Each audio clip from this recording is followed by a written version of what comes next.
laba wadan oo colaado iyo nacayb xoogan uu ka dhaxeeyo shucuubtooda 2 saac gudahood ma ku heshiin karaan 22 saac ka hor inta uusan ra'iisul wasaare Abiy Ahmed imaan Muqdisho waxa garoonka Booley International ee magaalada Addis Ababa ka dhoofay dhaxal sugaha Imaaraadka Carabta Amir Mohammed bin Sayid.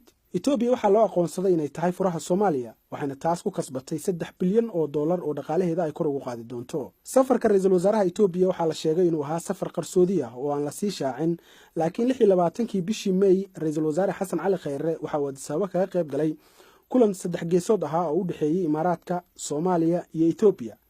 inkastoo xogta kulankaasi saxaafadda laga qariyay haddana waxaa la ogaaday in kulankaasi uu gogol xaar u ahaa heshiiskii labada hogaamiye. Waxaa sidoo kale kulankaasi lagu soo hadal qaaday arrimo badan oo ay ka mid yihiin danaha dawladaha Turkiga iyo Qatar ee Soomaaliya. Dawladda Soomaaliya waxa ay dekedaheeda dartood ula culowday dawlad Carbeed oo Muslim ah, laakiin madaxweyne Farmaajo waxa uu Ethiopia si fudud ugu saxiixay 4 dekedood isagoo markaasi kaga bedelanaya la dagaalanka iyo colaadinta maamul goboleedyada qaybta ka ah dawladda uu madaxda ka yahay. Dr. Abiy Ahmed marka uu ku laabtay wadankiisa waxa uu dadkiisa u sheegay inay ku heshiiyeen isaga iyo madaxweyne Farmaajo in mustaqbalka la mideeyo labada shacab isla markaana ay noqdaan hal dal oo dhameystiran. Shucuubta Ethiopia si farxad iyo niyad ah ayay u soo dhaweeyeen shaqada wacan ee ra'iisul wasaarahooda cusub iyagoo u arkay Abiy Ahmed inuu qabtay shaqo ay qaban waayeen hogaamiyaashiisa ka horeeyay. Heshiiskan Ethiopia waxa ay ku samaysanaysaa saaxiibo cusub iyadoo hadda u muuqanaysa inay dhab ka dhigtay sheekadii ay caalamka u sheegi jirtay weligeed ay ahayd Soomaalidu waa wuxuush iyada kaliya ay fahmi karto. Madaxweyne Farmaajo dantii uu ka lahaa isbedeladii hogaanka sharci dejinta, garsoorka iyo ceyrintii siyaasiyiintii xamar laga eriyay waxay ahayd inaan lala xisaabtamin oo wuxuu doono markaasi uu sameeyo. Markaad eegto sida ay wax u wadaan hogaanka xilligan waxaa maragma doonta ah in hadda dalku u baahan yahay talo iyo badbaado.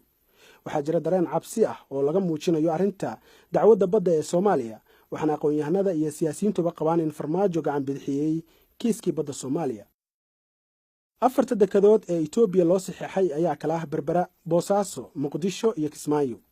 Dhawaan waxaan sugnaa waa dacwaddii badda oo la joojiyo, Turkida oo saldhigga laga xiro, maamulka dekedana laga qaado. Xusuuso Xuseen Maxamed Faarax Aydiid ayaa sanadkii 2007 sheegay in Soomaaliya iyo Ethiopia ay wadaagayaan hal baasaboor, xuduudda u dhaxaysana la baabiin doono. Laakiin hadalkaasi waxaa ka dhiidhiyay shacabka Soomaaliyeed oo si weyn uga falceliyay iyagoo ku tilmaamay Aydiid dabadhilif. Hadda hadal kaliya ma joogto ee dalkii ayuu Farmaajo u gacan galiyay qayb ka mid ah Ethiopia.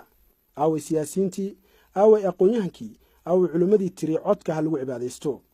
Aamusnaanta shacabka Soomaaliyeed ee iibinta bariga iyo badda Soomaaliyeed waxa ay bari dhaxli doontaa in lagu noolaado dhul ay dad kale leeyihiin. Haddaba barlabaankiyo mas'uul hawshiisi gabay amuun dalku ma qabee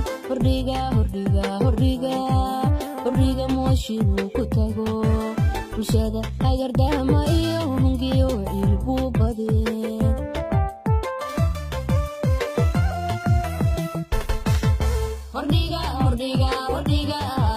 hordhiga mooshigu ku tago bulshada agardahama iyo hungiyo ilbu badee